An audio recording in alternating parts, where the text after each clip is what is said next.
Bom, então boa noite, pessoal.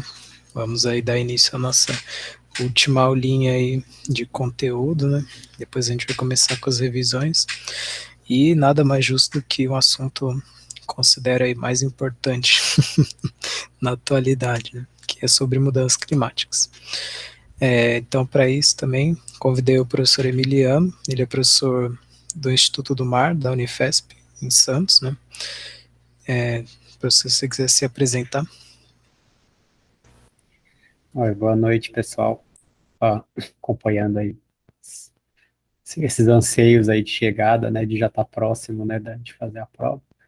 Mas até junto com a apresentação, né, como eu também já passei por isso, né, e tentem ficar tranquilos, tentem levar com naturalidade, né, assim, levar um pouco de água, alguma coisinha para comer ali, um biscoito, um chocolate, né, aquela coisa que a gente se controla, né, às vezes leva para a prova que é uma coisa que dá um ânimo, assim, especial, né.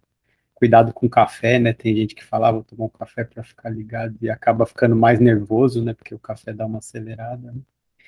Mas então, pessoal, tenho participado em algumas entradas, né, do Cardume. Eu espero que no ano que vem eu consiga estar mais organizado, né, para colaborar de uma maneira melhor.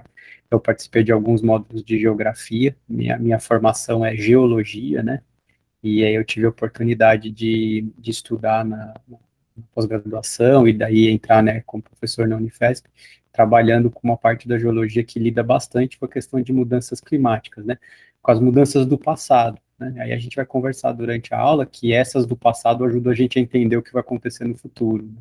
Então, eu trabalhei assim com um período bem pertinho da atualidade agora, né? Então, dos anos atuais até mais ou menos 10, 12 mil anos no passado. Então já existia seres humanos, já tinha começo de civilização, já o mundo já era bem parecido mesmo com o que a gente tem hoje em dia, mas já não é mais igual. A gente vai falar disso mais para frente. Bom, pessoal, vou começar a apresentar aqui agora, então. Essa é uma aula bem completa, vamos dizer assim, né? Porque, bom, para começar, assim, mudanças climáticas não é um tema simples, né? É um tema extremamente complexo e tem várias faces, assim, né? Mas muitas partes do que está nessa aula aqui a gente já conversou, então vou passar meio rapidinho, tá? E, então, professor, a hora que você quiser me interromper, você pode me interromper a qualquer momento, tá? Só para você já começar a ficar tranquilo, faz a apresentação normal, que aí a gente faz eu faço daí provoco elas um pouquinho com alguns temas, a gente faz um bate-bola no final, para não interromper a sua linha de raciocínio. Ah, beleza. Então vou passar meio rapidinho pelas coisas. Bom, então vamos começar, pessoal. Primeira coisa que eu acho importante a gente iniciar falando, né, o que está em discussão quando a gente fala sobre mudanças climáticas.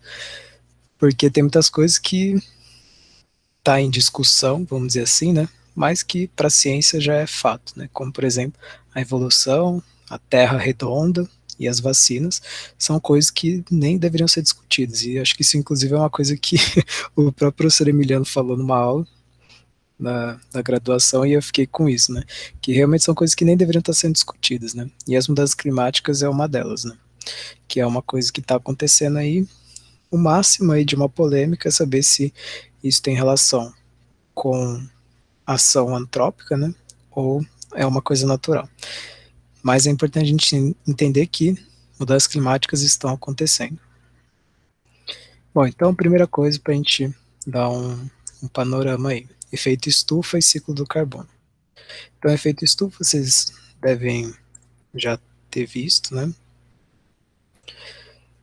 E é basicamente um sistema que comporta a vida, certo? Porque o efeito estufa, então, é quando a gente tem a entrada, né, da energia solar e aí fica nesse, vamos dizer assim, esse bate e volta, assim, né, entre a energia, né, o calor, que ele vai ficando retido na atmosfera, né? Então isso impede que, por exemplo, chega a energia do Sol, uma parte é refletida, certo? Só que uma parte fica aqui retida, né? Então isso ajuda a manter uma certa, vamos dizer assim, evita grandes variações, né? Então isso ajuda a manter a temperatura do planeta um pouco mais estável, né? Então aqui a gente tem os principais gases aí, né, da nossa atmosfera. Então, que nem um exemplinho aqui, né, a gente tem dois planetas, Mercúrio e Vênus. Mercúrio praticamente não tem atmosfera, né, então a variação de temperatura é absurda, de menos 220 até 420 graus. E já Vênus tem uma super atmosfera, né, a temperatura ela é mais, não varia tanto, né, fica em torno sempre de 460 graus, independente se é dia ou noite. Tá? E, inclusive, também já é uma coisa que é importante entender, o papel dos oceanos também, importantíssimo para essa manutenção da temperatura. Bom, agora um pouco sobre o ciclo do carbono, a gente já conversou também isso na aula de ciclos biogeoquímicos, né? Então, só para a gente relembrar um pouco, que a gente tem praticamente dois ciclos, né? Um ciclo biológico ou rápido, e o ciclo geológico ou ciclo longo. Né? Então, o ciclo biológico, né, é esse que a Fabi tinha me perguntado antes de começar a gravação, né, a diferença de respiração e fotossíntese, né. Então, a respiração, a gente tem aqui a glicose, que é através do processo de respiração, é quebrada em CO2 e H2O, e também energia, né, que fica para as células. Já a fotossíntese é o contrário, ela pega esse gás carbônico e a água, aí, através da energia do sol, lá, e todos aqueles processos que a gente estudou, transforma em glicose e oxigênio, certo? Então, repare que são processos contrários, né? Então, o ciclo rápido, a gente pode meio que até dizer que ele é autossuficiente, vamos dizer assim, né? Então, que nem, por exemplo, todo o CO2 que é produzido, ele pode ser aproveitado, e aí todo o O2 que é produzido também pode ser aproveitado, né? Então, é como se fosse uma balança, e aí essa balança pode ser desequilibrada, né? Que é uma das coisas que a gente vai discutir aqui depois. Então, praticamente, a nossa atmosfera, né, ela, na verdade, foi acumulando oxigênio, né? Então, a gente tem aí, felizmente, né, uma taxa boa de oxigênio e menos de gás carbônico. Então, isso permitiu aí o equilíbrio. E a gente tem o ciclo geológico ou ciclo longo, que é quando esse átomo de carbono ele fica aprisionado, né? Ele não está mais nesse ciclo de vai para a atmosfera, fica na forma biológica e volta para a atmosfera, né? Tipo, está na atmosfera como CO2, depois está como glicose no corpo, depois volta para a atmosfera como CO2 de novo, né?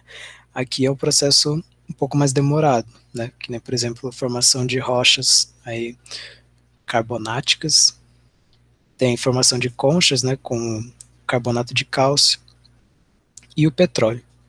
Então, todos esses aqui são formas, né, de aprisionamento desse carbono atmosférico em uma forma, vamos dizer assim, inacessível, né, que ela vai demorar mais para conseguir voltar para a atmosfera. Né, porque, que nem, por exemplo, você forma a rocha lá, esse carbono que antes estava na atmosfera, ele vai ficar preso aqui até que ocorra alguma reação química, ou algum tipo de intemperismo, ou sei lá, vulcanismo e tal. E o mesmo para todos os outros, né? Porque que nem o petróleo, ele fica lá embaixo, escondido lá, tal. Ele está fora desse ciclo, né? Atmosfera, ser vivo, atmosfera, ser vivo. Beleza? Então aqui só umas imagenzinhas para a gente ter uma ideia, né? Depois vocês podem dar uma olhadinha. Então aqui, ó, o ciclo rápido, né? Ó, respiração e fotossíntese. Então praticamente aqui. Aqui também a gente tem, né? Respiração e fotossíntese, só que no mar.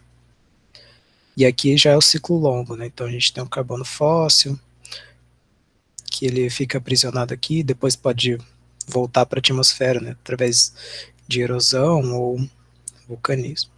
Beleza? Só para a gente, vocês terem uma ideiazinha. Então, é praticamente um grande problema que a gente tem, né? Que já iniciando, né, um pouco a discussão, é que como a gente tinha então esse ciclo que ele estava em teoria, né, equilibrado entre a fotossíntese e a respiração, quando a gente começou a retirar esse combustível fóssil e lançar na atmosfera de novo, a gente começou a perturbar um pouco esse equilíbrio, né? Então esse carbono que antes estava aqui guardado, agora a gente está devolvendo para a atmosfera com tudo, vamos dizer assim, né? Então tem aumentado bastante a concentração de CO2 na atmosfera. Tá? Então, essa primeira parte é mais para a gente ver as causas, né? Então, depois a gente fala dos efeitos. Então, histórico geológico, né? Então, aqui o objetivo, vão ter vários gráficos, mas o objetivo é a gente só entender que a Terra, ela não é a mesma desde sempre, né? Que nem na Bíblia lá, os caras falam que a Terra tem 4.000 anos, e que ela foi criada do jeito que ela é hoje, né? Mas não. Então, a gente, ao longo do tempo, né, a gente teve diversas alterações, né? Então, como por exemplo, a gente teve várias glaciações ao longo desse tempo, né? Que inclusive o período que o professor Emiliano tinha comentado, né, o período quaternário também teve vários. É que só para a gente ver, né, que tinha muito mais carbono na atmosfera do que tem hoje em dia, né? E aí com o advento da fotossíntese, o oxigênio foi aumentando e o carbono diminuindo. Outra coisa importante, né, extinções em massa. Já existiram extinções em massa, né, por, claro, diversos motivos. Todos, na verdade, são muito relacionados ao clima, né, que mesmo o meteoro, por exemplo, alterou todo o clima. Então isso gera vários impactos aí que vai eliminando diversas espécies, né. E é inclusive também um dos perigos, né, das nossas mudanças climáticas causadas pelo homem é justamente uma sexta extinção em massa causada por nós. Aqui outro gráficozinho também, só para vocês terem uma ideia, tá?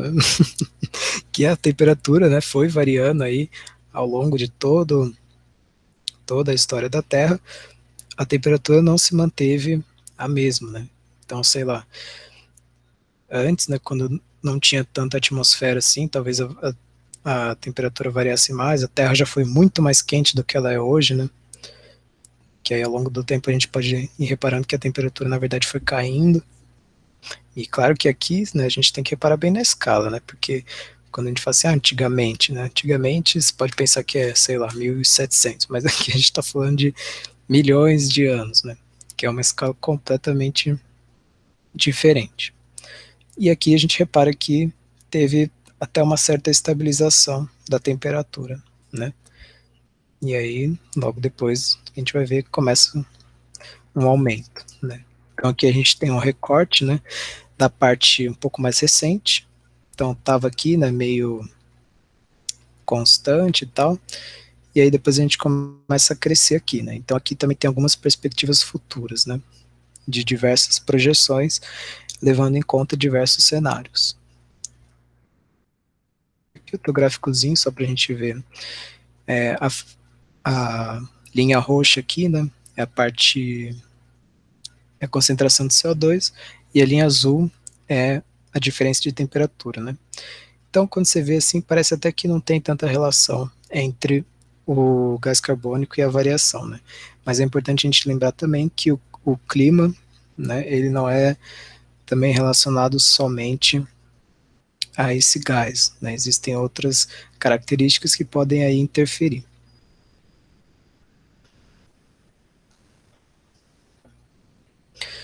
Então aqui, né, chegando num ponto mais recente da nossa história, então aqui em 1880, né, a gente começou a observar, né, aqui ainda estava meio estável, mas depois aqui de 1908, tal, quando próximo daqui, né, começaram a acontecer as revoluções industriais, né.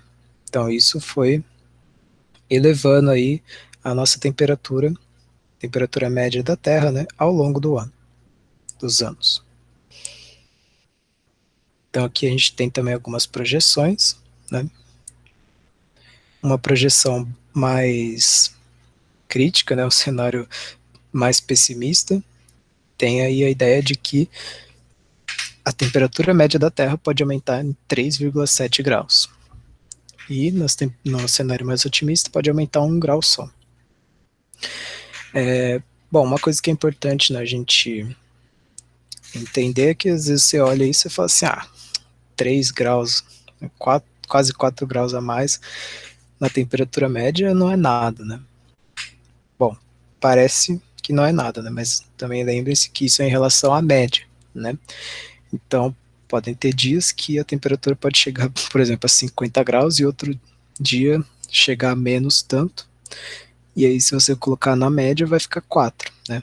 Mas ao longo do ano, né, você pode ter grandes variações de temperatura. E aí, isso é extremamente prejudicial para biota, certo? Então, essa foi a parte geológica. Então, agora só um pouco dos marcos históricos, né, que a gente teve ao longo dos anos, né, quando iniciou-se assim, né, essa discussão. Então, a primeira coisa que é importante a gente entender, né, a primeira revolução industrial, que teve um grande aí, desenvolvimento econômico, e claro que esses problemas ambientais, né, é um processo gradativo, então ao longo do tempo, né, que foi se agravando e percebendo, né. Então, que nem aqui, outro grande problema, né, foi o crescimento da população, que gera uma disputa por recursos naturais, né. Então, que nem na aula passada a gente também comentou um pouco sobre isso, né. E bom, se a gente reparar aqui, temos aqui a cada 100 anos, né, ou melhor, daqui para cá e daqui para cá, né? Então, tinha 0,8, que eu não sei, em bilhões de pessoas, né, 0,8 bilhões, e aí em 100 anos aumentou aí só 0,4, e aí de um ano, de 100 anos para outro, já quase que dobrou, né, ou melhor, dobrou. E aí cada intervalo menor de tempo cresceu mais, então a nossa população tem crescido quase que indefinitivamente, né, como a gente também já vem conversando, o nosso potencial biótico, né, e que uma hora a gente vai atingir a capacidade de suporte desse sistema. Então, aqui só algumas datas de marcos históricos aí que tiveram, né, então, que começaram a se pensar nesse problema ambiental, né, então, que nem, por exemplo, na Segunda Guerra Mundial, que deu aí maior medo, né, dessa parte de ameaça atômica, e aí isso continuou, né, durante a Guerra Fria. Então, em Londres também tiveram grandes problemas lá, uma fumaça que não ia embora, que causou diversos problemas de saúde. Teve esse livro da Rachel Carson, que chama Primavera Silenciosa, né, que falava sobre agrotóxico e essas coisas. E esse foi um grande expoente, né, dos problemas ambientais que as pessoas começaram a se interessar. Então, tudo isso, né, gerando problemas de saúde pública. E inclusive aqui no Brasil, em Cubatão, no Vale da Morte, né, como era conhecido. E aí começaram as conferências sobre o meio ambiente, né? Então, Conferência de Estocolmo, o painel intergovernamental de mudanças climáticas, que é aí o órgão mais responsável, aí, vamos dizer assim, né, para quando se trata desse assunto.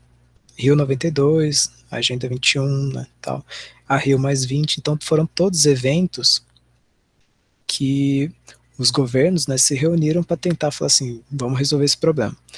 Mas eles não resolveram problema nenhum.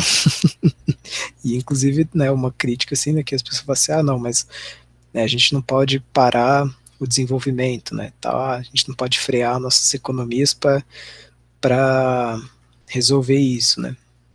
Bom, mas a gente vai ver que pode acontecer. E aí também, né, mais recentemente teve aí a Agenda 2030, né, que se eu não me engano começa esse ano ou ano que vem, né, para as nações colocarem em prática 17 objetivos de desenvolvimento sustentável, e todos, de um certo modo, estão ligados ao combate às alterações climáticas, né? Porque, assim, é tudo muito ligado uma coisa na outra, né? Então, como a gente também viu um pouco na aula passada, né? Então, por exemplo, quando a gente está tratando de fome, fome zero, é importante que o nosso clima seja estabilizado, né? Que nem, vou falar um pouco mais para frente, que quando a gente tem grandes alterações climáticas, o clima ele não fica mais tão certo, né? Então, por exemplo, não chove na época certa, ou não chove tanto que deveria. E aí isso faz com que as nossas plantações não dê certo. E aí como a gente vai alimentar toda essa população? E todos esses objetivos, de algum modo, têm a ver com isso. Então, né, esse é um assunto extremamente importante, principalmente porque, na verdade, né, a gente acha que estamos defendendo quer dizer, estamos, né, defendendo os animais e não sei o que, não sei o que, mas também a gente está defendendo a gente mesmo, né, porque a natureza vai continuar aí e a gente é que vai embora. Então, se eventualmente a gente for extinto, outros animais continuarão aí, outros seres vivos, e a evolução vai continuar até esse planeta ser destruído, né, pelo Sol, sei lá. Então é importante a mudança, né, nesse panorama, porque se a gente não mudar, quem vai dançar logo menos é a gente. Então, falando agora um pouco sobre as principais fontes de carbono, tá? Se tiverem alguma dúvida aí, podem ir interrompendo também. Bom, então aqui, principais gases do efeito estufa, grande parte da pizza aqui, CO2, certo? CO2 a partir dos combustíveis fósseis, né? E o do uso da terra. Além, então, praticamente tudo aqui, os principais gases é o gás carbônico. E tem também o metano, que pode vir aí grande parte da pecuária. Então aqui as maiores fontes, né? A gente tem a eletricidade, então a produção da eletricidade, né? Uma coisa que pode emitir aí muitos gases do efeito estufa, principalmente, por exemplo, termoelétricas. Então alimentação e uso da terra também, transportes, né? Então os automóveis, aviões e tal, indústria, um grande problema, construção e outras energias. Né? Indústria e construção meio próximos ali. Então aqui os principais destinos do CO2, né? Então aqui, ó, uma coisa que é importante, os sumidouros, né? Que é aquela história que eu tinha comentado sobre, mesmo sobre os ciclos, né? O ciclo rápido ou longo. Então a gente tem sumidouro de CO2 no oceano e na Terra. Então esse sumidouro pode ser na forma biológica, né? Então, por exemplo, as algas que absorvem esse CO2 e tal, ou os animais que produzem concha, né, que conseguem roubar concha ou esqueleto, né, como por exemplo os corais, podem roubar aí esse CO2, e na terra, né, então por exemplo as grandes florestas são grandes sumidouros aí de CO2, né, porque enquanto elas estão crescendo, elas vão roubando esse CO2 e acumulando no corpo delas. E elas também vivem muitos anos, então isso é bom porque elas podem ficar, né, sequestrar esse carbono por muito tempo. E, porém, né, 45%, então quase metade, vai para a atmosfera mesmo, que aí vai acarretar toda essa história do aquecimento global, certo? Porque a gente tem lá uma camada de gases que eles vão mantendo a temperatura. Então, conforme a gente aumenta a quantidade desses gases, eles vão retendo mais energia, então vai ficando mais quente, certo? Mas lembrando que o efeito estufa em si não é errado, né? Vamos dizer assim, que é tenso, né, é esse aumento do efeito estufa. Então, aqui a gente tem os maiores emissores de CO2, né, então China e Estados Unidos aqui são os maiores emissores de gases do efeito estufa aí na nossa atmosfera, e isso, claro, por conta da sua grande industrialização, né. Aqui em relação um pouco à nossa alimentação, né, então a gente tem aqui vários tipos de alimentos, né? Então, por exemplo, a carne bovina, no seu mais baixo impacto, é esse, né? Que mesmo assim é, por exemplo, o peixe, ó, criado em cativeiro. O peixe com mais alto impacto, ele é menor do que um boi com mais baixo impacto. Então, a nossa alimentação, ela também interfere nas mudanças climáticas, né? Então, isso é uma das grandes bandeiras, vamos dizer assim, né, do movimento vegetariano e vegano e tal. Porque, por exemplo, aqui, ó, que nem escreveu aqui, nas proteínas vegetais de maior impacto emitem menos que as proteínas animais de menor impacto. Aqui no caso, sei lá, é o ovo e o frango aqui, né, que são os alimentos que menos causam emissão de gases do efeito estufa. E isso aqui, claro, por diversos motivos, né? Eles devem somar aqui, né? Por exemplo, transporte desses animais deve estar tudo somado aí. E mesmo, né, as vacas, né, tem toda essa história de que elas produzem bastante gás metano, que interfere também no efeito estufa. E os principais gases do efeito estufa, aliás, né, se eu não comentei, é o gás carbônico, né, vapor de água e metano, são os principais. Claro que tem mais também. Esse gráfico aqui eu acho interessante, que ele fala, né, como que a emissão de carbono mudou desde 2000. Então a gente vê aqui, né, uma escalada enorme da China e da Índia, e a gente vê uma diminuição dos Estados Unidos e da Europa. E aí você pensa, nossa, né, os Estados Unidos têm diminuído suas emissões e tal, mas é importante a gente pensar que, bom, eles estão diminuindo, porém, muitas de suas fábricas, né, dos Estados Unidos e tal, não são no país dos Estados Unidos, né, nem na Europa. Então, sobra para onde? Para a China, né? Então, as grandes empresas, né, transferem as suas indústrias e essas coisas para outros países subdesenvolvidos, né? E aí essa conta acaba ficando para eles, né? Então a China aumentou um monte a sua emissão de carbono, mas em grande parte também porque outras empresas têm as suas fábricas, né, indústrias lá, certo? A Índia é a mesma coisa. Então é sempre importante a gente também estar de olho nessas coisas, né? Tipo, a gente vê, nossa, Estados Unidos é um exemplo tão grande assim. Não, né? Então aqui, ó, a gente pode ver um aumento, né, de um acúmulo de CO2 na atmosfera e também de metano, tá? Então, assim, não é uma coisa que é um achismo, né? Então a gente vê que está assim aumentando.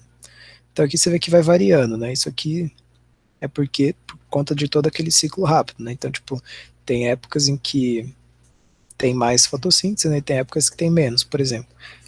Então, tem épocas que consegue sumir um pouco mais com esse CO2 e outras não. Então, vai variando assim, né? Mas é importante a gente notar que está tendo um grande acúmulo aí desses gases. Então, né, desde uma história mais recente, né, 1960 até 2020. Então, aqui um gifzinho, né, só para a gente ter uma ideia de como está sendo. Então, cores mais claras, né, são mais frias e cores mais escuras, ou melhor, cores mais vermelhas são mais quentes e mais azuis mais frio. Então dá para notar que está aumentando aí a temperatura. Aí outras fontes que não são aí tão evidentes, né? Mas fabricação de cimento, né? Então toda essa parte de infraestrutura gera bastante CO2 e tecnologia da comunicação também. Então, inclusive, eu vi uma notícia esses dias que se você manda muito e-mail, você pode estar contribuindo com as mudanças climáticas, mas é justamente porque esses computadores, né, não o seu aqui que você está usando, né, o seu celular e tal, mas grandes servidores, né, por exemplo, do Google, do YouTube, essas coisas, consomem muita energia e também tem, e aí isso, né, ocasiona também na emissão de gases do efeito estufa. Então, é tudo coisas relacionadas, né, então, muitas vezes não diretamente, né, então tem várias coisas indiretas. Aí aqui também, 20 empresas respondem por 1/3 das emissões de CO2. Então, se a gente pensar que cada empresa aí tem um diretor, então praticamente 20 pessoas são responsáveis por 1/3 de toda a emissão de gases do efeito estufa. Então, também é uma coisa que a gente conversou, né? Frutos do capitalismo. Então, esse aí foi um panorama, né, para a gente entender como vem, como surgiu, né, essa discussão, tal, da onde veio, e agora vamos pensar um pouco para onde vai, que aqui eu acho que é mais o foco da aula. Deixa eu ver que oração aqui só para. Tá. Bom, então a gente vai ver aqui praticamente dois tipos de impacto, né? Impacto na vida na biologia, vamos dizer assim, e impacto na sociedade. Mas lembrando, né, que a sociedade é composta por seres vivos. Então, no fim, todo mundo vai dançar. Então, a primeira coisa, né, o aquecimento global. Então, a gente tem a emissão de gases de efeito estufa, né, alteração do balanço energético. Então, principais impactos disso: desertificação de regiões semiáridas, que é isso aí, né? Então, notem que esse papo, né, de mudanças climáticas, uma coisa vai sendo levada a outra, né? Então, que nem, por exemplo, beleza, vai gerar desertificação. Então, isso quer dizer que vai ter menos área para a gente plantar. Então, vai ter problemas com a fome, certo? E aí, que nem, por exemplo, derretimento de geleiras. Já é um problema por si só. E aí, essas geleiras vão, né, chegar até o oceano, vai aumentar o nível do mar. E aí, com o aumento do nível do mar, vai impactar as cidades costeiras, né? Então, tudo está relacionado. É a intensificação de eventos extremos. Então, isso aí vai gerar, por exemplo, uma maior frequência de furacões. E aí vai vir mais furacão lá para a América Central. E aí os caras não vão nem ter tempo para se reconstruir. Então, entendo que vai ter muitas coisas relacionadas. A primeira coisa, aquecimento dos oceanos, uma coisa muito preocupante, né? Então, a causa principal é por conta, né, da intensificação do efeito estufa. E isso aí vai gerar diversos impactos. Então, como derretimento de geleiras, dilatação térmica, né, que aí vai ocasionar essas duas juntas, o aumento do nível do mar, aí diminui a solubilidade de oxigênio na água, alteração de correntes oceânicas e branqueamento de corais. Tá? Então vamos ver vamos ver um por um agora. Então, aumento do nível do mar. Então, principalmente por conta do derretimento de geleiras e da dilatação térmica. Então, os impactos aí, grandes alagamentos, né, e perda de habitats, certo? Então, a primeira coisa que é importante quando a gente fala de derretimento de geleiras é que, lembra, quando você tem o seu copo lá, a sua caipirinha, e aí você coloca uma pedra de gelo, o copo está no nível, né? Quando esse gelo derrete e você não tomou, o copo continua no mesmo nível. Então, por exemplo, as geleiras aqui do norte são geleiras flutuantes, né? Elas já estão no boiando, né? Então, o volume delas já está sendo contado, vamos dizer assim. O problema é aqui na Antártida, desculpe, que a geleira está em cima de um continente, né? De terra. Então, essa água, quando ela começar a cair no oceano, ou melhor, ela já está caindo no oceano, vai aumentar o nível do mar. Mesma coisa aqui para a Groenlândia também, que é terra, né? Então, tá em cima da terra, a geleira vai derretendo e vai aumentando o nível do mar. Tá? E aí isso é uma coisa extremamente preocupante, né? Então a gente vê aqui que é a extensão mínima do gelo do mar Ártico, porque o gelo também é sazonal, né? Quando é verão tem menos gelo, quando é inverno tem mais gelo, né? E aí aqui eles mediram a extensão mínima, né? Então notem que vai diminuindo, que é preocupante. Mesma coisa aqui. Tem aqui, você pode observar que tem uma tendência, né? De que essa extensão de geleiras está diminuindo. É aqui só para vocês se lembrarem sobre a dilatação térmica, deixo esse exercício aqui, que quando a gente tem um corpo, aí você emite energia para ele dilata, né? Que às vezes a gente pensa assim, tipo, mas vai aumentar 1 grau, né? Mas esse 1 grau, para todo o volume do oceano, pode gerar uma grande dilatação, né? Então você pode fazer as continhas aqui depois, fiquem à vontade para descobrir. Então aqui, né, algumas perspectivas aí, se os países não fizerem nada, pode aumentar aí até 4,5 graus, se seguir as políticas, né, de tentar mitigar alguma coisa, 3,5 graus, e baseado nas promessas, né, que é 2,9. Então repara que quase nenhuma é tão efetiva assim, né. Então realmente é por isso que é importante a gente entender, né, que caminho para as mudanças climáticas é um caminho aí determinado por todo o nosso sistema econômico, né? Então, para que a gente consiga resolver ele, só mudando o sistema econômico, né? Então, dentro do capitalismo vai ser muito difícil que a gente consiga mitigar essas ações, né? Mitigar esse aumento. Então, aqui são umas imagens para ilustrar, né? Se as geleiras forem derretidas, o rio Amazonas aqui vai ficar enorme, a Argentina aqui, o Uruguai vão também sofrer bastante, né? O México, então aqui na partezinha branca dá para vocês verem a fronteira atual, né? E notem que grande parte vai ser coberta, né? Então, por exemplo, eu acho que aqui Belém do Pará seria coberto por água. Extremamente preocupante. Aqui outros casos, ó, a Flórida aqui, ó, nem existiria, então o parque da Disney tchau. Então, preocupantíssimo. E assim, não existe tecnologia para frear isso, né? Por isso que, por exemplo, você pode pensar que o sonho capitalista é que existam tecnologias para resolver todos os problemas. Então, meu amigo, como que você vai segurar toda essa água, de, por exemplo, inundar a Flórida? Você vai construir um muro em volta do estado? Vai ser difícil.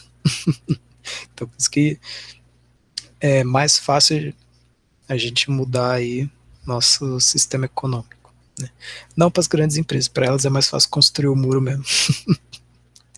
Bom, outra coisa importante é a solubilidade de oxigênio. Então, quando a gente aumenta a temperatura, a solubilidade diminui. Mas o que isso quer dizer? Então, a quantidade de oxigênio que tem na água, se aumenta a temperatura, diminui o tanto de oxigênio. Então, os animais que estão ali, se a temperatura está muito alta, eles não conseguem respirar, né? Então, isso, por exemplo, pode impactar muito na pesca, né? Porque se os juvenis, que precisam de bastante oxigênio, não tiverem essa oxigênio disponível, eles vão morrer. E aí, se o juvenil, né, que é, vamos pensar assim, o filho do peixe lá, não sobreviver, não vai ter peixe grande, né? Então aí vai ser um grande problema na nossa alimentação. E isso pensando numa perspectiva totalmente antropocêntrica, né? Porque isso aí vai afetar todos os ecossistemas, né? Então todos os organismos que não lidarem bem com essa falta de oxigênio vão dançar. Mudança de corrente, isso aqui acho que eu não vou nem explicar, mas que as correntes, né, elas podem ser, tipo, vamos dizer assim, mais na superfície ou mais no fundo do oceano. E aí isso é feito por conta das geleiras que congelam a água, aí aumenta a salinidade naquele ponto e aí a água fica mais densa e afunda, né? Então, se a gente não tem esses congelamentos, essas correntes vão acabar mudando, né? E aí todo esse sistema aqui, que demora, né, vários anos para acontecer, vai acabar mudando, né? E isso aqui é extremamente importante para o clima da Terra, né? Então, por exemplo, essa corrente aqui, se eu não me engano, é a corrente do México, assim e tal, é uma corrente de água quente que praticamente permite, né, que a Europa, aqui toda essa região, seja habitável. Se não tivesse essa corrente, aqui seria tudo gelo.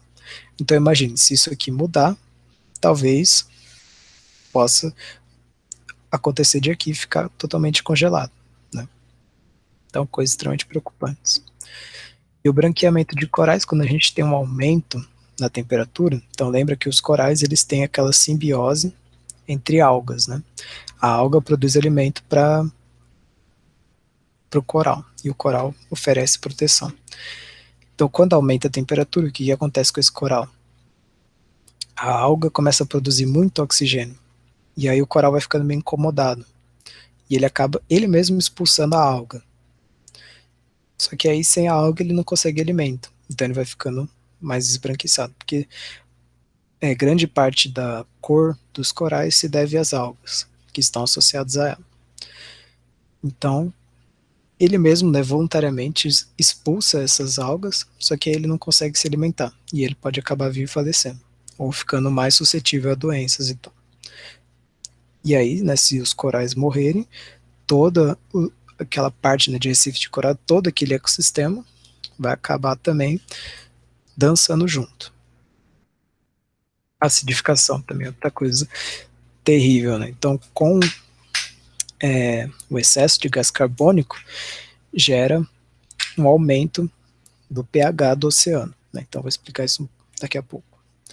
E aí isso aqui tem dois grandes impactos, né? Então, dificuldade na formação de carbonato, de cálcio, e desequilíbrio na cadeia alimentar. Então, o que acontece? Quando a gente tem bastante CO2 na atmosfera, esse CO2, né, interage com o oceano e acaba se dissolvendo na água. Aí CO2 mais H2O pode formar o ácido carbônico, que aí ele pode se dissociar, né, inclusive 2 vezes, liberando hidrogênio. Então lembra que o pH ele é praticamente a concentração de H+ na água, né? E aí isso vai aumentando o pH. E aí o que acontece? A formação do carbonato de cálcio, ele... Deixa eu desenhar aqui. O cálcio ele fica na água nessa forma aqui, de Ca2+. E aí ele interage com o carbonato para formar o carbonato de cálcio, que é justamente a formação das conchas e tal. Só que o que acontece? Esse carbonato, ele interage mais fácil com o H+, né? Então, o que tem esse balanço, né? Então, por exemplo, quando você tem uma diminuição do H+, a reação ela se desloca para produzir mais H+, certo? Só que aí, quando tem muito H+, né? Então, quando o pH está elevado, se desloca a equação ao contrário. Então, esse carbonato começa a interagir muito mais com o H+, do que com o Ca, né? E aí volta para o bicarbonato, no caso.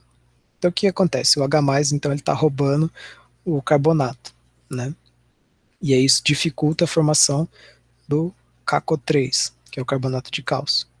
E aí os animais não conseguem produzir as conchas, né? Elas ficam mais deformadas ou mais frágeis, né? Não só as conchas, né? Existem outros organismos também que produzem essas carapaças. E claro que isso tudo vai interferir na cadeia alimentar.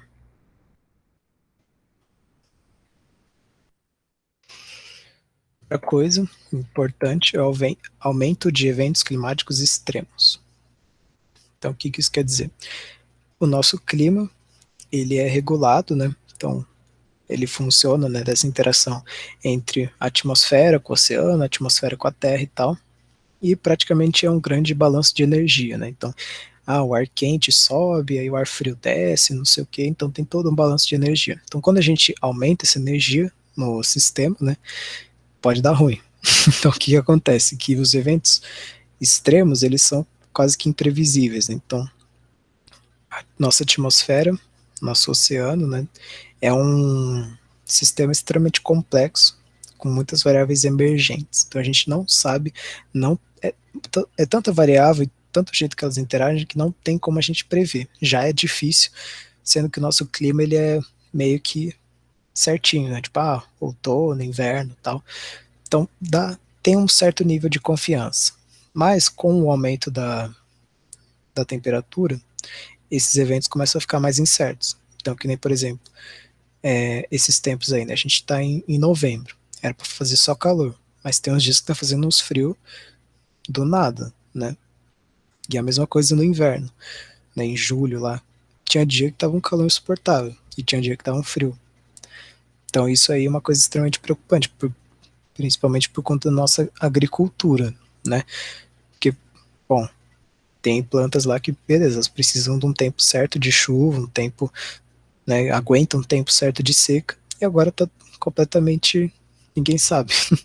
Então, que nem a gente passou pela aquela grande seca lá, né, em 2014, acho 2011, sei lá, e aí depois choveu um monte, e aí agora a gente tá quase que caminhando para uma outra seca, né, então, assim, a gente não consegue mais saber o que vai acontecer. Então, e claro que isso também pode gerar um grande aumento de danos, né, porque que nem eu tô falando aqui, uma coisa um pouco mais tranquila até, né? Que é esse lance de a gente não saber quando vai chover e quando não vai. Aqui o problema também é que às vezes pode ficar muito tempo sem chover, e aí pode chover muito em pouco tempo, né? As coisas vão ficando doido, né? E aí o grande problema também são os furacões, né? Que aí eles vão vir com muito mais força. Então, que nem, por exemplo, vocês podem reparar que quando chove aí, parece que cada chuva é pior, né? Parece que o mar avança cada vez mais quando chove aí, né? Com toda aquela ventania e tal. Então, as zonas costeiras vão sofrer muito, né? E isso a gente também já até conversou um pouco. E claro que uma das causas também são as extinções em massa, né? Então, todas essas mudanças ambientais alteram os organismos, né? Então, se a temperatura está mudando, como que esses organismos vão lidar? O pH. Então, tudo isso vai sendo alterado. Esses eventos climáticos extremos também. Pô, se passa um furacão, mesmo lá no Caribe, né, que tem toda essa história de que passam os furacões por lá, toda aquela fauna lá é também afetada, né? Tanto que às vezes a gente até vê notícia, choveu peixe, né? Choveu peixe porque foram pegos aí por esses furacões e tal, jogados para fora. Então é um grande perigo, né? Então aqui, principais impactos, né, dessas extinções em massa são perda de biodiversidade, perda de serviços e ecossistemas e perda de potencial biotecnológico. Então, diversidade, extremamente importante, principalmente por esse lance de biotecnologias, né, que também a gente já conversou um pouco, serviços e ecossistemas, que a gente também sabe que é o que está salvando a gente, né, por exemplo, o avanço do nível do mar. E, bom, perda de diversidade por si só já é uma grande tristeza. Então, só para a gente lembrar, né, como que seria mas, essa extinção em cascata, né, também a gente já conversou, mas basicamente, bom, se deixa de existir esse, né, essa planta, então o caracol não vai existir mais, porque não vai ter mais do que se alimentar. E aí o peixe que se alimentava desse caracol também não vai poder existir mais. E aí a garça que se alimentava do peixe também não existe. Então a gente vai ter essas extinções em cascata, né? Então se você perde um organismo, você pode acabar perdendo outros, né? E aí entra toda aquela história, né, das espécies serem generalistas ou especialistas. Mas, né, então tudo depende muito. Mas é um grande perigo que a gente está correndo. Porque também não está sendo extinta uma espécie só. São várias. Algumas notícias, eu nem quis atualizar essas notícias, porque é só aula do ano passado. Mas, por exemplo, aquecimento global. Arquipélago russo entra em estado de emergência após invasão de ursos polares famintos. Como o aquecimento global está afastando filhotes de pinguim de seu alimento vital. Aumento de temperatura do oceano está causando boom de tartarugas fêmeas. Mudanças climáticas podem extinguir 2/3 das aves. Baobás, as árvores milenares ameaçadas pelo aquecimento global. Então, assim, todas notícias preocupantes, né? Pensando na biodiversidade. Aí aqui, talvez pensando um pouco mais em nós, né? Duração de furacões aumenta com o aquecimento global. Então, a formação de nuvens de gafanhoto pode ficar mais comum com mudanças climáticas. O clima tornará a Amazônia 2 vezes mais inflamável. Até 2050, os danos das mudanças climáticas chegarão a 8 trilhões de dólares. O Oceano Antártico não formou gelo em outubro. Isso aqui, para mim, foi uma das notícias mais tensas. Falei, cara, não formou gelo no Oceano Ártico. Então, todas notícias extremamente preocupantes por diversos motivos, né? Por exemplo, os gafanhotos, se chegarem aqui, atacarem nossas plantações, fome também. Então, notem que a gente está caminhando para um bueiro. É que os eventos climáticos, né? Então, a gente pode ter grandes períodos de seca e, de repente, ter uma grande chuva, né? Que esse é o problema, né? Tipo, fica bastante tempo sem chover e do nada chove um monte. E aí, isso já é problema. Então, deslizamentos, né, que sempre aí assola o Brasil aí no começo do ano, inclusive no começo desse ano, né, quando deu aquela chuva lá, no primeiro ano. Quando ainda era presencial, tivemos até que cancelar as aulas, os furacões. Então, ó, gente, não é querendo desanimar vocês, não. Então, aqui, um pouco também dos impactos na sociedade, né, algumas adaptações. A primeira coisa que é importante a gente entender, né, que existe uma grande desigualdade, né, como a gente também já veio conversando. Então, quem que vai sofrer essas consequências não são as pessoas que causam, já vamos logo adiantar, né. Então, populações aí de baixa renda e minorias é que vão acabar tendo mais prejuízo. Então, que nem, por exemplo, aqui a gente tem, né, diversos países aí, tanto de renda das pessoas por dia e o que elas comem, né? Então, bom, esses caras vão continuar conseguindo se alimentar. Esses aqui, será que vão? Depende. Esse aqui, para mim, esse gráfico é impressionante. Esse gráfico não, né? Esse mapa. Então, a gente tem aqui emissão de CO2, né, per capita. Então, vermelho são grandes emissões e azul, poucas emissões. Então, a gente tem aqui uma concentração, né, de grandes emissões no hemisfério norte, né, na Oceania. E aí aqui a gente tem vulnerabilidade a mudanças climáticas. Então, vermelho, grande vulnerabilidade, azul, baixa vulnerabilidade. Então, eita porra. Então, os caras que emitem mais gás carbônico, que mais causam um problema, têm uma baixa vulnerabilidade para essas mudanças climáticas. E o contrário também. Então, aqui a gente tem poucas emissões, mas os maiores, as partes mais vulneráveis. Aí aqui também, né, as cidades em rápida expansão enfrentam piores riscos climáticos.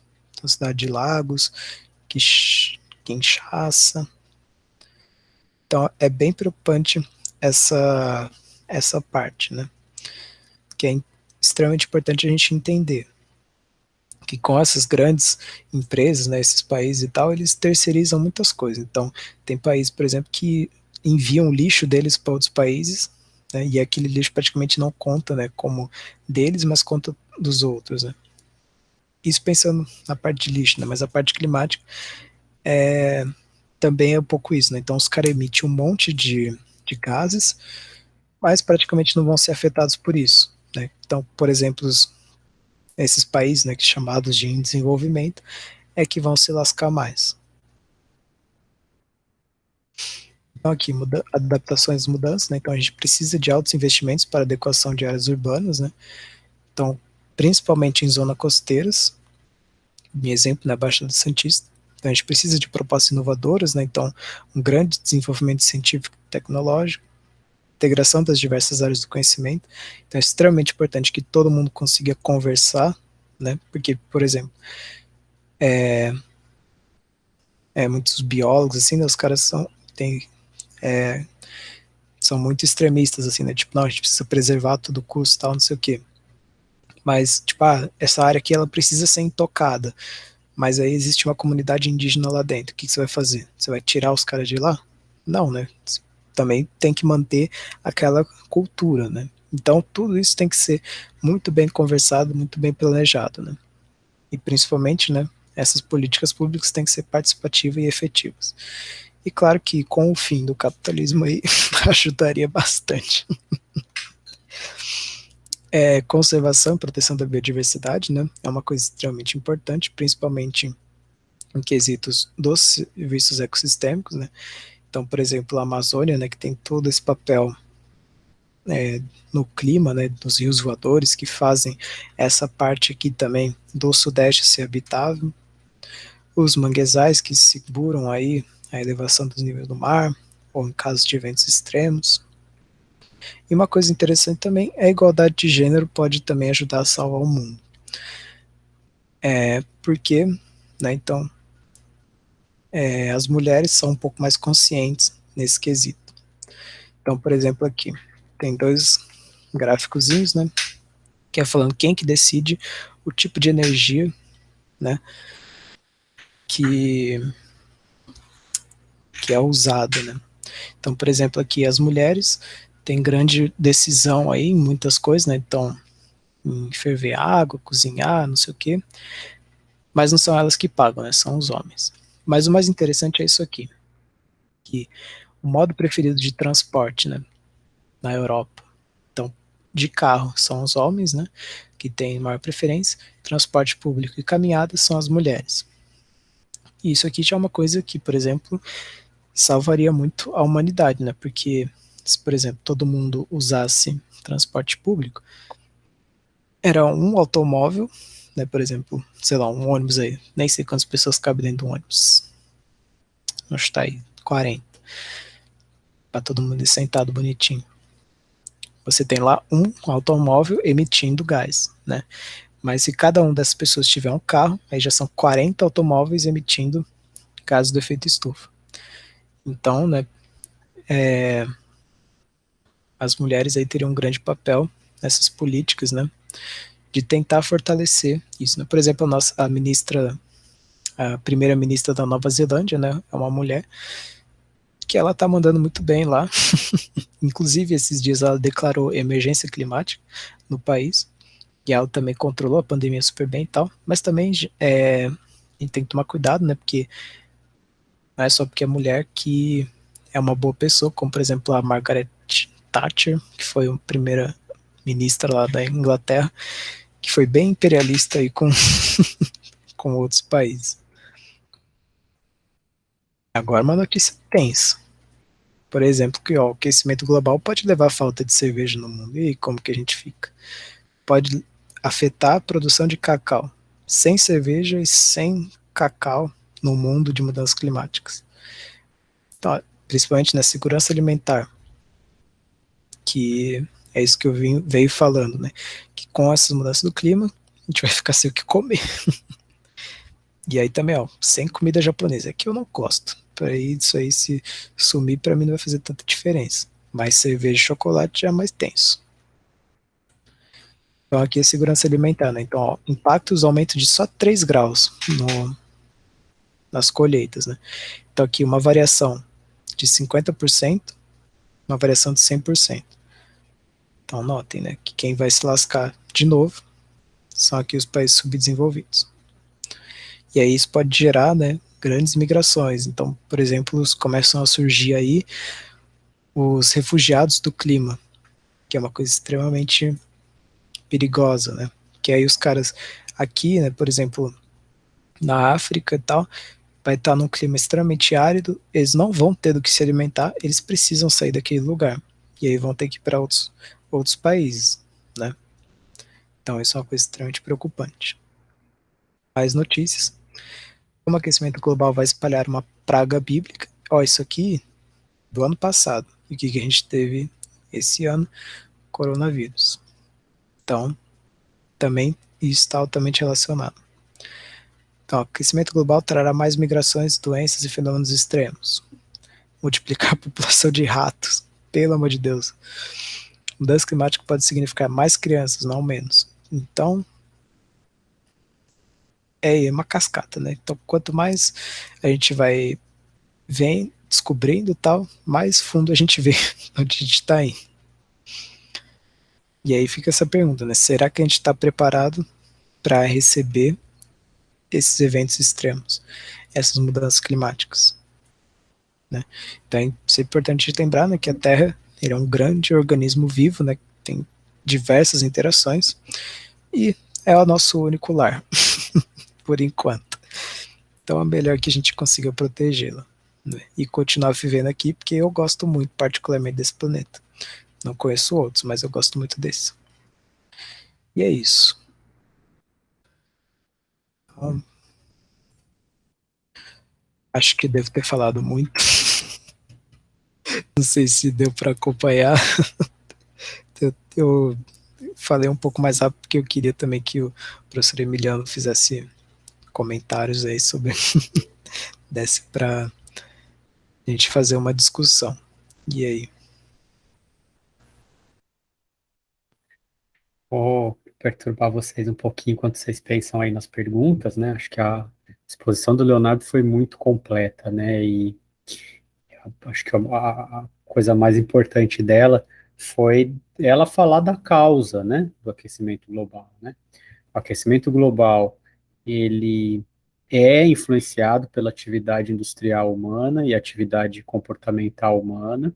Ele está relacionado, né, com o avanço do capitalismo e ele tem uma relação com a desigualdade social. Acho que esses são os grandes pontos, né, para a gente entender o porquê que existe o aquecimento global, né? Eu vou fazer contar, né, uma história, né, um relato, né, aí de algumas descobertas que estão sendo feitas recentemente. Eu precisaria compilar isso de vários artigos, né, porque eu já ouvi em diversas situações, né, mas a interação do ser humano, né, com o planeta Terra, ela já atingiu, né, o que seria o ápice de sucesso dela. E esse ápice de sucesso, ele seria em quê? Em que sentido, né? No sentido de interação sustentável com o ambiente, né? A humanidade já foi capaz, né, de não só ocupar de uma maneira sustentável, como ajudar a desenvolver, né, a talvez maior floresta, né, do planeta e que está sendo dilapidada principalmente, né, para a criação de gado, para a produção de carne para o mercado internacional e não só para o Brasil, né, para o Brasil também.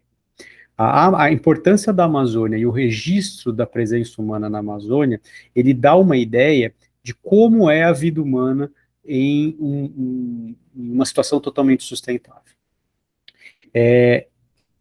Continuando daqui, né, eu não estou querendo dizer, né, com essa falha, com essa observação, que a gente tenha que voltar, né, imediatamente para um meio de vida totalmente desconectado do que a gente faz agora, né, e em uma realidade que não é a do nosso grupo social atual, que seria assumir, né, o modo de vida dos povos originários, né, daqui do Brasil.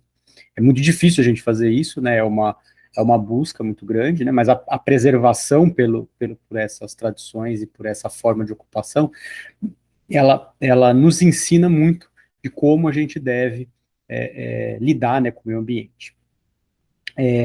A relação entre o ser humano e o planeta, ela vem sendo apagada, né, pelo consumo ligado ao capitalismo. Então, fomento do consumo desenfreado de qualquer coisa que a gente possa imaginar, ele faz com que haja uma demanda em cadeia, né, para a produção de bens. E como o Leonardo bem mesmo mostrou, essa produção em cadeia, ela hoje em dia, ela para a Baixada Santista, pensando na Baixada Santista, por exemplo, ela não está na própria Baixada Santista ou na Grande São Paulo. Ela muitas vezes está do outro lado do planeta, né? E para ela ser trazida para cá, ela foi transportada de alguma forma, ou de avião, ou de navio, né?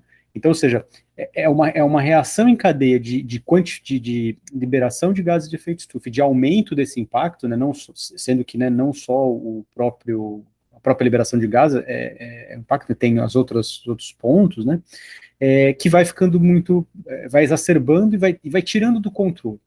A reunião do PCC, se eu não me engano, do ano passado, ela terminou com os cientistas olhando para esses gráficos de projeção de aumento de temperatura que o Leonardo mostrou e falando assim, olha, as contas que a gente está fazendo aqui está dando aí alguma coisa aí dentro da média, mas quando a gente olha os dados mesmo friamente, a gente olha os dados que estão aparecendo, que a gente não conseguiu ainda incluir no trabalho, a tendência é que a coisa seja muito pior do que a gente está imaginando, né? Ficou notório no PCC de 2018, né? Uma cientista russa que conduziu um dos principais estudos sobre liberação de metano, que está armazenado em áreas congeladas, né? Então perto do que seria o Polo Norte, então norte da Rússia, norte da Europa, norte do Canadá, né? Então assim, lugar muito frio, que tem se aquecido cada vez mais nos verões, né? E uma cientista, né? Imagina, uma cientista internacional no local mais importante, ela tem um dado momento que ela parou e começou a chorar durante a apresentação do trabalho, porque ela falou assim, olha, está acontecendo o pior possível para o mundo, a gente está falando disso desde a década de 80, também na linha do tempo, foi bem bacana que o Léo mostrou, e ninguém vai fazer nada, e ninguém está fazendo nada. Né? E quem acaba trabalhando com essa área, e eu sinto um pouco isso, né, por uma das linhas de trabalho que eu tenho dentro da universidade, a gente é como se a gente fosse um feiticeiro olhando numa bola de cristal e falando, vai acabar tudo amanhã. Porque assim, tem que ter eu brinco assim, que tem que ter uma cabeça muito boa e a gente perturba muito os colegas da Unifesp que trabalham com psicologia, né, para conversar, e em alguns casos, acho que até alguns colegas devem precisar, né, fazer análise, inclusive. Porque a gente trabalha com um olhar para o fim do mundo. Né? Eu comentei com vocês do começo, né, da apresentação, que eu trabalho então com esse passado recente, né, que a gente chama, né, até 10 mil anos dentro do quaternário e tudo mais. Mais recentemente, eu tenho feito algumas pesquisas com um espaço de tempo muito curto, Eu tenho feito análises que estão aí da década de 70 para agora. Então, ou seja, as pessoas estão por aí, né? Muita gente da década de 70 está por aí. E as coisas que a gente tem observado, principalmente ligadas à erosão costeira, que é um dos resultados, né, dos processos de mudanças climáticas, elevação do nível do mar, mudança do clima, das tempestades e tudo mais, só no Brasil a gente já vê coisas assim tenebrosas. Né? A gente olha e fala assim, não, mas o que está acontecendo aqui de erosão costeira nessa região, você não dá 20 anos para essa cidade aqui, a cidade vai sumir, metade da cidade vai sumir. Né? E os casos que a gente já tem acontecendo no Brasil, e é bom sempre frisar que esses casos são, né, tão presentes, eles estão atingindo locais pobres, normalmente, locais que têm comunidades tradicionais, de pescadores, né, tradicionais, né, como, por exemplo, algumas regiões da Ilha Comprida, aqui em São Paulo, como, por exemplo, a cidade de São João da Barra, né, um distrito dessa cidade que chama-se Atafona, no norte do Rio de Janeiro. No Nordeste a gente tem outros lugares, né, uma área de uma periferia nova, né, criada em Fortaleza por conta do processo de gentrificação, né, de encarecimento do centro e expulsão das pessoas, né, para uma outra área de praia. Essa outra área de praia também está deixando de existir, agora me fugiu exatamente o nome do bairro. Então, assim, são muitos exemplos, né, de efeitos em cadeias. E eles sempre vão ter uma coisa em comum. A gente pode olhar pela questão da parte química, a gente pode olhar pela questão da parte geológica, da parte de influência das variações do Sol, né, na dinâmica da Terra, que está um pouco descolado disso, mas que tem as suas variações, tem as suas alterações de ciclo, mas sempre que a gente faz a análise geral do efeito, a gente volta na interferência humana e em como a humanidade está levando, né, a vida. Né?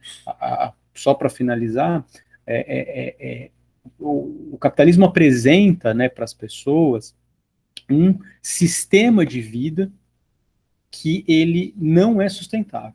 Ele é um sistema de vida que, se fosse possível a população toda do mundo ter esse sistema de vida, né, fizeram uma vez essa estimativa, acho que em 2015, mais ou menos, que era comparado com os Estados Unidos, a gente precisaria de 4 planetas Terra para que todas as pessoas tivessem o mesmo estilo de vida. Isso em termos de recursos naturais. Então, algo assim, a gente tem que repensar isso, a gente tem que tentar observar as nossas atitudes, as nossas situações, né? O uso de transportes de uma maneira adequada, o tipo de alimentação, né, que a gente tem, né? Então, como a gente bem frisou, diversos gráficos, né, que o Leonardo mostrou, essa questão da quantidade, né, do consumo de carne, ela está diretamente ligada à produção de efeito estufa. O desmatamento brasileiro, ele vem avançando cada vez mais, né, ou seja, nesses 2 anos do atual governo, ele recuperou tudo que foi evitado nos 13 anos, né, da gestão das gestões, né, ali final da gestão FHC, quando a coisa endureceu mesmo, gestão do Lula e da Dilma, ele voltou para trás, ele ganhou já tudo isso em termos de desmatamento, e o desmatamento, ele é claro, ele ou é para fazer criação de gado, né, principalmente de boi, né, a criação de outros animais ela é um pouco mais restrita, mas principalmente criação de boi, ou então, que é o que acomete o cerrado, né, a criação de boi, principalmente desmatando a Amazônia, e o que acomete o cerrado para a plantação de soja, que é utilizada para fazer ração para esses animais que estão em cativeiro, principalmente galinha, suínos, e para locais do mundo que criam bovinos em cativeiro também. Então, não dá mais para a gente fugir dessas coisas. Né? Dizer que a gente tem que repensar o consumo não significa que todo mundo tem que virar vegetariano, todo mundo tem que virar vegano. Até porque esse é um conceito muito relativo, né? Eu acredito que uma pessoa que consome carne uma vez por semana, uma vez por mês, ela não é um vegetariano, mas ela já está fazendo, né, uma contribuição muito grande em termos de mudar os seus hábitos. A mesma coisa né, acredito que não seja a realidade, né, da gente que está aqui, mas de pessoas, por exemplo, que moram a 1 quadra da padaria e pegam o carro para ir na padaria, todo dia de manhã. Né, se negam a fazer uma caminhada, né, tem a possibilidade de fazer o deslocamento, às vezes, utilizando uma bicicleta, ou fazendo ele por caminhada, ou mesmo por transporte coletivo, como o Léo frisou, e acabam por optando pelo individualismo. De novo, está ligado ao consumo, né? Ele foi compelido a ter o carro, então ele tem que usar o carro para mostrar que ele tem o carro, porque, né, aquela coisa da retroalimentação, mas acho que aí fica para outras aulas mais de humanas, né, para discutir essas coisas até com mais propriedade. Obrigado.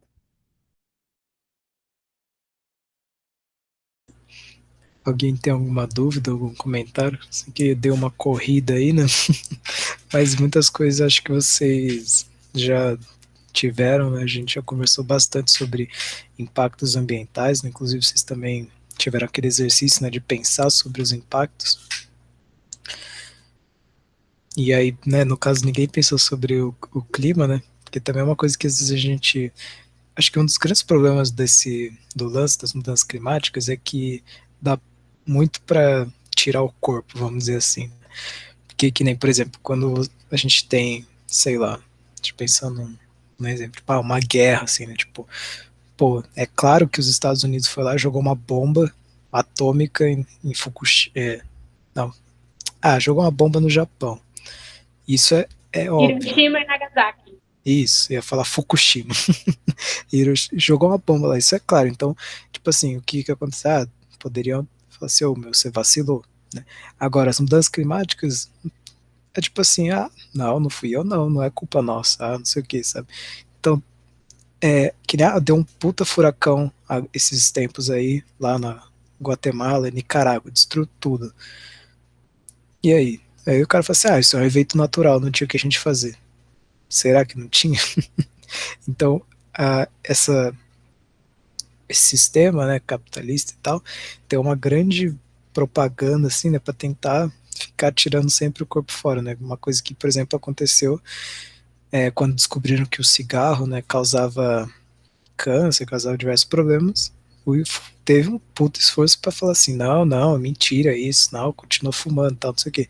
Até que teve uma hora que não teve mais como defender, né? Inclusive esses tempos, eu não sei se vocês viram que resgataram Roda Viva aí, que o Maluf, você viu que o Maluf, sendo sensato, defendendo que não poderia fumar em ambiente fechado, né?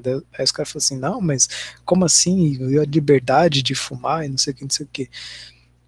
Que também, se você pensar uma coisa, né, que a gente passa hoje, tipo, não, mas e a minha liberdade de andar sem máscara, a minha liberdade de não tomar vacina?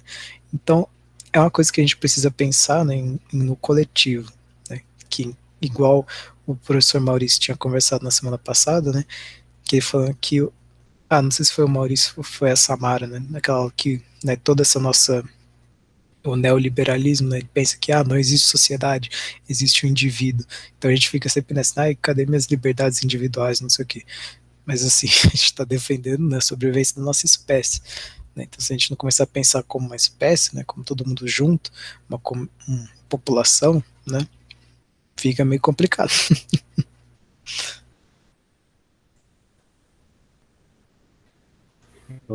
Quando você fala isso, né, da questão da coletividade, né, do entendimento, né, essa desconexão social, né, que está sendo feita com a gente, né, e que até a pandemia acabou por exacerbar, né, eu acho que inclusive muita gente que não prestava atenção nisso, de como a gente estava se distanciando enquanto sociedade, passou a prestar atenção, né, com esse distanciamento forçado em muitos casos. Mas eu lembro, você estava comentando isso, eu lembrei de uma frase, né, do, do Ailton Krenak, né, líder indígena da bacia do Rio Doce, né, a comunidade Krenak muito afetada, né, por aquele desastre da queda da barragem de mineração de Mariana, e ele, numa das primeiras entrevistas, né, que ele deu falando sobre mudança climática, né, e sobre a pandemia e tudo mais, agora já recentemente, e o repórter perguntou para ele assim, falou, mas Ailton, como é que a sua comunidade vai reagir à pandemia, à mudança climática, agora já teve, né, a queda da barragem e tudo mais, você acha que vocês vão conseguir sair disso? Aí ele olhou assim e falou, cara, a gente está sobrevivendo a vocês há 500 anos. Eu estou preocupado como que vocês vão sobreviver a isso que vocês estão fazendo, né? Porque agora o que sempre foi imposto, né, para essas comunidades tradicionais, né, ela está chegando à comunidade opressora, né? Ela está chegando de alguma forma, né? Na história, e aí um dos capítulos, acho que mais nefastos, né, do capitalismo já agindo como capitalismo, né, muita gente ainda tem uma dúvida, né, sobre isso, se naqueles períodos ele já funcionava dessa forma, né, mas que foi o advento da escravidão africana, principalmente, né, que a escravidão praticada em outro resto do mundo, nada se assemelhou ao que aconteceu, né, na África em relação ao mundo. Aonde você fez esse deslocamento forçado das pessoas? Bom, atualmente as pessoas estão se deslocando não tanto forçadamente no sentido da escravidão como ela foi, mas em busca, né, do que lhes foi tirado de uma certa forma. Que foi isso também que o Léo frisou. Ou seja, a mudança climática, as mudanças de condição de vida, a mudança imposta, né, por sistemas relacionados ao capitalismo em determinados países, está tornando a vida das pessoas insuportável, essas pessoas estão se deslocando de novo para esses locais, né? Porque a escravidão do Império Europeu, né, nos séculos passados, ela foi feita nas colônias, ela não foi feita lá na capital. E agora, né, está acontecendo esse fluxo para a capital, né, de busca, né? Então, como que eles vão lidar com isso, né? A gente tem um exemplo aí, estourando casos de racismo, crimes, né, de racismo, não só o crime de ofensa, mas crimes, atentados físicos, mortes acontecendo nesses lugares, tidos como as pessoas sensatas, as pessoas, né, que raciocinam, que têm toda a né, manter o sistema dessa forma como ele mostra que não há um compromisso, né, com as questões sociais, muito menos com a questão climática. Algo assim muito, muito preocupante, né? Eu queria também fazer só uma contribuição para não perder o fim. Eu lembro que eu cheguei já a olhar em duas oportunidades como que essas questões, né, relacionadas a aquecimento global, elas ocorriam no Enem, né? Buscando coisas para as aulas que eu pude contribuir, né, em geografia, eu sempre esbarrava, toda hora eu entrava para olhar as provas e via a questão de mudança climática. Eu falei, eu vou até guardar isso se tiver oportunidade, né, de lembrar para os alunos aí. Normalmente, o Enem, ele integra, né, isso ele faz com todas as questões, mas ele integra as questões de mudanças climáticas sempre com um efeito da mudança climática, uma causa e um efeito da mudança climática, e eles fazem um link de impacto social. Então, assim, sempre ter atenção. Então, por exemplo, eles podem falar assim, o aquecimento vai fazer com que diminua a chuva na Amazônia e a floresta vai, né, ser impactada. E aí eles já vão puxar um gancho para um problema da floresta ser impactada. E aí impacta a floresta, então vai diminuir a chuva no centro-oeste, que é onde tem boas partes, né, da produção agrícola do país e tudo mais. Então eles sempre estão fazendo essa ligação. Eu pude ver com esse exemplo da Amazônia, que foi muito frequente, né, pela relevância. Possivelmente, nesse ano, por essa situação do governo ser extremamente negacionista com essas questões, principalmente no território brasileiro, talvez as questões saiam do Brasil. Né? Tem uma esperança aí que os técnicos de carreira, que não são, né, representantes políticos, que estão nos órgãos do governo federal, consigam driblar e fazer ainda manter a prova mais ou menos como ela está. Porque se a gente pensar um pouco, se eles usarem um pouco a cabeça na forma de exemplificar e tudo mais, quem vai fiscalizar não vai conseguir entender, né? Damares, Bolsonaro, esses caras não têm cognição para entender uma prova bem feita, como o Enem sempre foi bem feito, né? Então, atenção nisso, né? De sempre que as respostas elas não vão estar num efeito, numa causa só.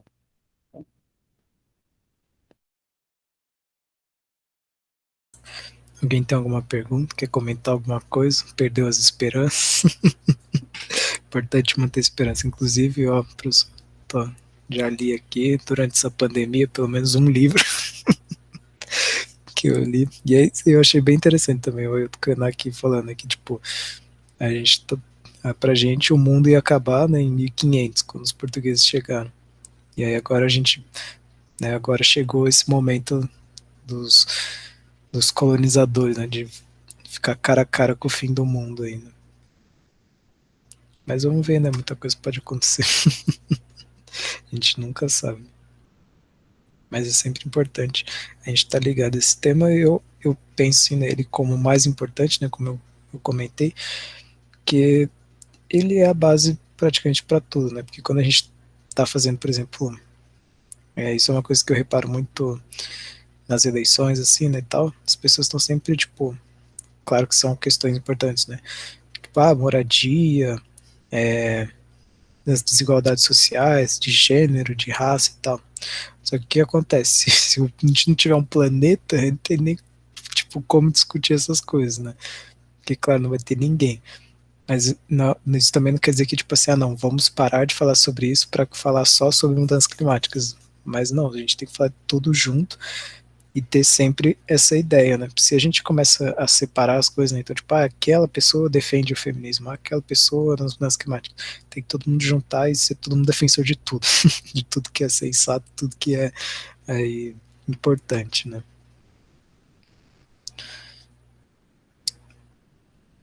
Bom, gente. Até porque esses pontos e essas pautas, que são muito, né, são todas elas importantes, elas estão ligadas, né? No fim das contas, elas se coligam e se abraçam, né? A opressão ao comportamento e à participação feminina na sociedade, ela está ligada ao capitalismo. Ela está intimamente ligada ao capitalismo. Né? O aprisionamento feminino nas casas, como geradora, né, da família e provedora da família, é para a produção da mão de obra do capitalismo. Não, não é para nenhuma outra coisa. Não é porque é bucólico a mulher não ter nenhuma opção e ficar trancada dentro de casa, não poder estudar, não poder trabalhar, não poder fazer qualquer outra coisa que os homens podem fazer. Né? A escravidão é a mesma coisa. Né? A escravidão ela foi até onde pôde se sustentar. Você não precisa pagar para as pessoas fazerem as coisas, né? E isso se mantém muito forte em vários lugares do mundo, principalmente aqui no Brasil, né? A pessoa aceita pagar lá a fortuna que for por um bem material, mas ela não aceita pagar pelo serviço da pessoa, né? Um serviço feito, né? Que alguma pessoa precisa fazer para ela, né? Então são coisas para a gente esquecer, né? E a ideia das pautas é que nenhuma pauta fique para trás, né? E que a força coletiva ela seja grande o suficiente para que dentro desse todo os grupos possam cuidar, né, das pautas ali que eles acabam tendo mais facilidade, mais afinidade, e que elas andem juntas, né? Que são problemas que estão tão ligados. Léo, eu lembrei de um filme que eu assisti faz uns 2 anos que ele lançou, acho. Chama Geostorm. Ele é muito interessante, porque fala realmente de uma sociedade que acabou com o planeta, aí o planeta começa a ter um monte de tempestades, grandes tempestades, e aí eles acabam criando um aparelho lá, satélite, para ajudar nessas tempestades aí, o mundo inteiro se une e tal. É meio ficcional. Aí entre Estados Unidos, que salva a pátria, de novo, mas é bem interessante essa parte geológica, assim, tanto que eu assisti e tive que fazer um relatório, que foi pra escola até. Eu não assisti esse filme, mas apareceu para mim hoje, eu quase assisti. Mas realmente, um filme que eu. É um documentário, né, que eu gosto bastante, chama Sertão Velho Cerrado, né, que fala sobre essa história do Cerrado e tal, e fala um pouco sobre esses conflitos de territórios, né, de tipo, os caras querem plantar soja, quer, né, colocar gado, mas o Cerrado tem todo o papel de hídrico, né, pro Brasil e tal. Então, é uma das indicações. Eu tô tentando lembrar se tem mais algum filme interessante. Você tem, professor, algum? Tem muitos, né? Acho que um dos que foi mais famosos, assim, já está com 20 anos, acho que o primeiro, né, da série, e que faz essas parábolas, né? Tudo bem que ele não foca muito nisso, ele foca muito no ser humano em si, né? Mas que faz essa parábola de fim de mundo por mudança climática e um futuro apocalíptico, é o Matrix, né? A trilogia do Matrix. Né? O Matrix, ele de ficção, ele tem a alegoria que é o filme, ou seja, como as coisas acontecem no filme. Porque o Matrix ele é totalmente sobre a relação de exploração do capitalismo. Só que ele é travestido de uma história de que isso foi feito por robôs, né? E os próprios autores falaram que eles usaram veio essa ideia dos robôs, porque eles estavam conversando ali, tendo as ideias para escrever o livro, e falaram: quem conduz o capitalismo fazendo isso com as pessoas não são humanos, no sentido de que não tem humanidade, não tem sentimento nenhum. Eles daí que vê essa coisa. Então, realmente, vamos fazer essa alegoria como se fossem robôs. Né? Então, quando eu vejo aquele milionário dos carros elétricos lá, o Elon Musk, eu tenho certeza que é um robô. Eu tenho certeza. Um dia vai cair a pilha dele, ele vai parar de falar numa entrevista. Que inclusive ele é um dos caras que tá, tipo, tá trabalhando pra morar em outro planeta, né? Porque o que vai acontecer? Eu acho que também tem outro filme que é interessante, acho que chama Oblivion, que basicamente os ricos vão morar num satélite, no maior luxo, e deixa o planeta todo acabado aqui pra gente, né? Então, isso é uma coisa que, assim, tá meio que quase próximo da realidade, né? Com o Elon Musk aí, ele tá trabalhando um monte para conseguir levar o povo para Marte, para conseguir povoar lá e tal. E aí, quem vai ficar aqui, que se lasque, né, com as mudanças climáticas. Um outro, até um desenho, né, que fala muito sobre isso, é aquele Wall-E, né, do robozinho que trabalha. E, de novo, ele tem lá uma alegoria da história, da relação dos dois robozinhos lá e tal, mas se você vai ver qual que é o contexto por trás, né, é uma nave que todos os humanos estão lá dentro e eles não fazem mais nada, eles estão evoluindo, né, eles têm lá um problema nos braços, eles andam numas cadeirinhas voadoras, né, e existe um sistema da nave que mantém eles naquele jeito. Até essa alegoria ela é presente, é um sistema. Então, de novo, eles impessoalizam, né, o capitalismo, né, na alegoria do filme. Né? É aquele É tipo maluco. que eles não conseguem se Isso, mexer. isso. E só tudo é pronto, então é só um milkshake, é só não sei o que eles tomam, mostrando isso, né? Que é um caminho, né? Você vai se distanciando, né, das coisas naturais, né? Da terra, tudo. Tanto que o grande. A grande coisa lá que o robô, né, o Wall-E, ele fica lá encantado é quando ele encontra uma plantinha, né? Que aí era para mostrar que a Terra estava voltando a ser o normal, né? É super cheio de alegorias também sobre essas coisas, né? Esses filmes eles são importantes a gente assistir mais de uma vez, né? Porque a primeira, obviamente, a história do primeiro plano, ela te ocupa ali, né? E aí, quando você vê pela segunda vez, você começa a ver essas coisas que estão por trás da história normal. Você já conhece a história normal, você começa a prestar atenção no filme, daí por Tem trás. uns filmes que são bem antigos, com, sei lá, uns 5 anos, 6, 7, 11 anos atrás. E era sobre a Terra parava, aí a pessoa ia até o centro da Terra para tentar resolver. O dia que a Terra parou, né, que é bem interessante, que na verdade tudo congela, né, que é uma tempestade de gelo. Só que eu acho que eu acho que a gente está caminhando para uma tempestade solar, eu não acredito que a gente está caminhando para uma tempestade de gelo, não.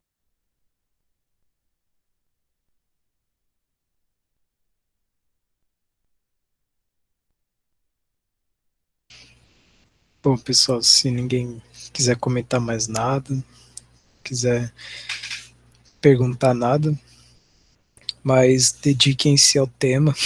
É importante que vocês entendam sobre, né? Entendam principalmente as causas e também, né, as consequências, porque é um assunto aí extremamente atual, né, e é importante a gente estar ligado e sempre prestando atenção no que está acontecendo aí, né? Então, agradeço muito, professor Emiliano, por ter participado aí com a gente. Se quiser falar mais alguma coisa aí para a gente encerrar, fique à vontade.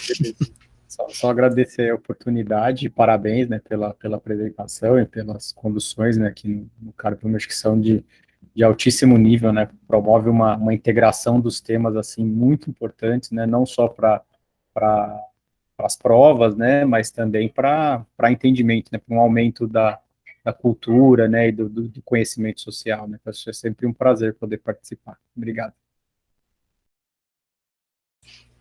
Vou encerrar a gravação aqui rapidinho.